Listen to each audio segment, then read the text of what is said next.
मुझे क्या हुआ था? सुहा,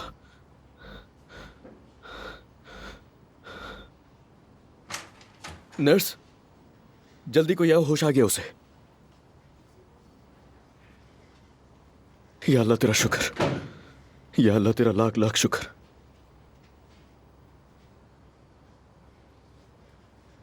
कैसी, अब ठीक है ना?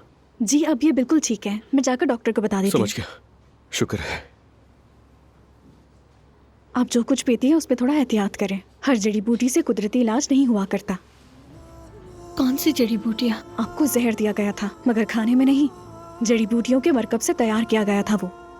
मैंने तो ऐसा कुछ भी नहीं पिया था। आपने जो जड़ी बूटियाँ पी उससे आपकी जान को खतरा हो सकता था। सच कहूँ तो ये बहुत ही खतरनाक जड़ी बूटी है। अल्लाह ने खैर की।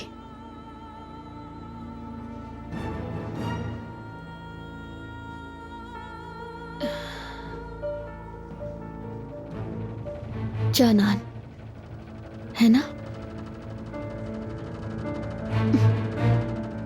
मेरे साथ उसी ने ये सब किया।